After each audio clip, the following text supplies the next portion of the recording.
The storm hit Manhattan just as the dinner crowd settled inside Vetroscuro, the kind of club where billionaires whispered deals and waitstaff kept their eyes down to survive the night. Lightning flashed against the glass walls when Camilla Russo stepped toward table 7, Moretti's table, her pulse tight, her uniform still damp from the rain. The crystal decanter slipped before she even felt it leaving her hand.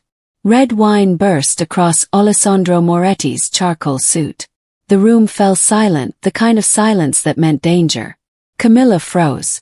Alessandro rose slowly, his chair scraping the marble like a threat.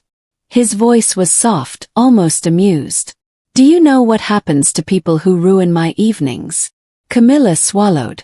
"Sir, please. I can fix this." "Oh, you will," he said, turning toward the empty stage. "My soprano vanished in the storm. You take her place." His smile sharpened.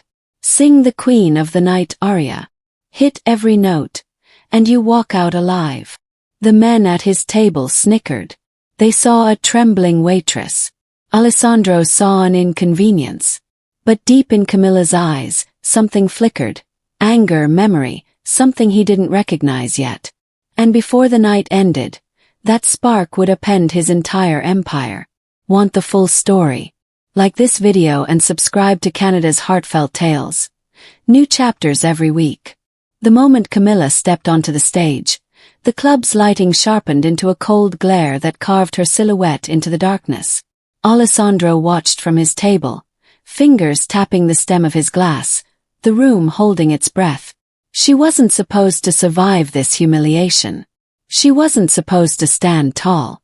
Yet the way she inhaled, steady, deliberate, sent a strange ripple through the room, as if something ancient inside her had awakened. Her first note rose with a clarity that fractured every expectation. It wasn't fear. It was defiance. Sharp, focused, unrestrained. Conversations died mid-word. Even Rocco, the man who had mocked her minutes earlier, blinked as if slapped awake. Camilla didn't look at any of them. She sang as if the ceiling might lift off the building, as if the sound itself could rewrite her entire life.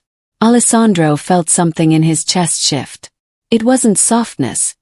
He didn't allow softness, but recognition.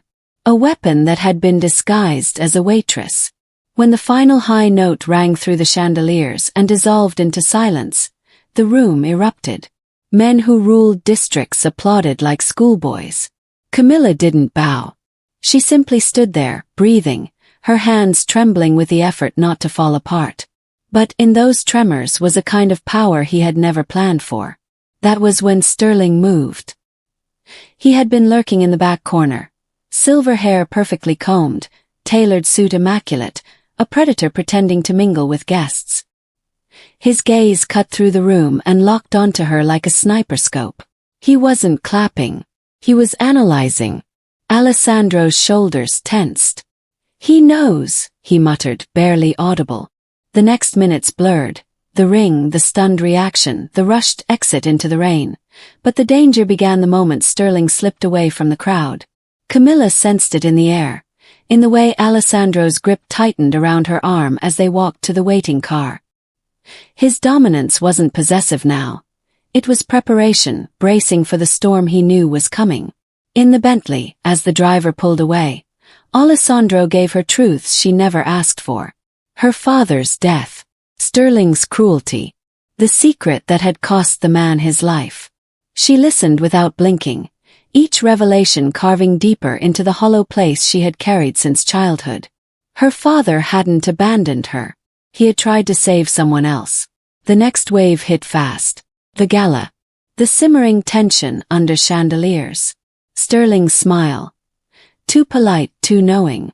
Camilla held Alessandro's arm the way he instructed, but her muscles were rigid, her heartbeat loud enough to rival the orchestra. For a brief moment, she felt something electric connect them as they moved across the dance floor.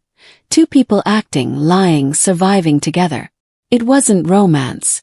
It was two storms colliding. But when gunfire shattered the night outside the museum, everything shifted into chaos. Alessandro shielded her with a fierceness that startled even him. He fired back without hesitation, dragging her behind a concrete pillar as bullets struck sparks off the marble steps. Her breaths were shallow. She tasted metal in the air, a fusion of smoke and fear. Yet her voice, steady, urgent, kept him anchored. "This isn't just about you," she whispered as Rocco's SUV screeched up. "My father deserves justice." That sentence was the hinge that swung both their fates. Montauk arrived like a fever dream. A safe house overlooking violent waves, walls thick enough to keep out death. Alessandro collapsed, wounded, but Camilla didn't hesitate. Her hands were steady as she cleaned the gash, threading needle and skin with the precision of someone who had learned medical necessity from hardship, not privilege. Their dialogue cracked open a doorway neither expected. "You could have run," he murmured. "And let Sterling win," she shot back. "I'm done being powerless." Her voice carried the weight of every unpaid bill, every double shift, every night she rehearsed in basements knowing no one would hear her.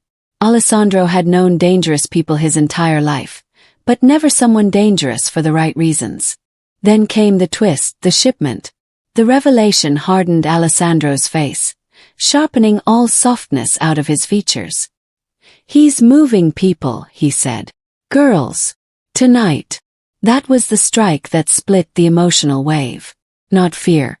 Not anger. Purpose. On the ship, the ocean wind cut through Camilla's silver gown like blades. She entered the gala with the poise of a star, ignoring the tremor in her fingers. Through the earpiece, Alessandro guided her like a conductor directing the world's most fragile symphony. "Give me time," he murmured. Her voice, sweet and haunting, drifted across the ballroom. It was a lullaby masking a countdown.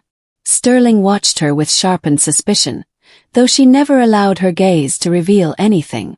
She performed with the same fire she had brought to the club, but now her song was a shield. Below deck, Alessandro moved like a shadow, every step ghosted by betrayal he didn't yet see coming. When Arthur stepped into the server room with mercenaries at his back, Alessandro's shock cracked through him like ice. Arthur. The man who held every Moretti secret. The man Alessandro trusted more than his own uncles. The taser dropped him in seconds. When Camilla felt the silence on the other end of the comms, her performance faltered just enough for Sterling to notice. By the time she was forced off stage, the trap had already sprung. The cargo hold was cold, metallic, echoing, merciless. Alessandro bound. Arthur sweating. Sterling amused. But the worst blow was the shipping container cracking open, revealing girls huddled in fear. The sight gutted her. Sterling's gun pressed to Alessandro's temple. "Scream for him," Sterling said. "Let's see how much your voice is worth now." The emotional wave plunged. But from the deep came something rising. Camilla scanned the room, not for escape but for leverage. The speakers. The wireless receiver. Positioning. Her eyes narrowed with calculated intention. "I'll sing," she said. And she did. Not a song, but a sonic strike, a shriek honed with surgical force. The blast ripped through the cargo hold. The speakers vibrated violently, the mercenaries collapsing in disorientation. Arthur dropped to his knees, hands over his ears. Sterling flinched just enough. Alessandro shattered the chair frame and moved. The fight wasn't elegant. It wasn't choreographed. It was survival and vengeance clashing in a storm of fists and broken steel. Sterling grabbed for his knife. Alessandro seized the fallen pistol. One shot. The villain who had hunted them crumpled without ceremony. No dramatic speech. No redemption. Just consequences. Arthur crawled backward, begging. But Alessandro only stared at him with a cold finality. "You chose the wrong side," he said. "She didn't. Rocco would take care of what remained." Camilla rushed to Alessandro, tears streaking mascara, but her voice steady. "You're alive. You saved me," he whispered, pulling her close. "You burned the whole world with your voice." As the rescued girls emerged timidly from the container, as the ship's alarms rang through the night, as Alessandro held Camilla against his chest, one truth pulsed through the chaos. Power wasn't in money or fear. Power was in the moment someone refused to break. And Sterling's empire had just collapsed under the force of a woman the world dismissed as a waitress. But the aftermath would not be gentle. Because Sterling's death was only the beginning of the reckoning. And someone else, someone far more protected, had just learned her name. And they would not let the truth stay buried. When the sirens finally pierced the night and the last of Sterling's men were taken away, Camilla stood on the pier with the wind lifting her hair, watching the rescued girls step into the waiting arms of first responders. For the first time in years, she didn't feel like someone running from her past. She felt like someone capable of changing the world around her. One truth at a time. Alessandro joined her. His arm bandaged but steady. He didn't speak at first. He simply looked at her the way a man looks at the person who shifted the path of his life without warning. "You know," he said quietly, "I thought power came from control. Turns out it came from someone who refused to stay silent." Camilla didn't answer. She didn't need to. The ocean carried their unspoken understanding. What they survived had carved something new between them, something built not on fear, but on the courage to confront the darkness both outside and within. As the sun rose over the water, its light caught the surface of the broken pistol Sterling had dropped, now half submerged in the tide.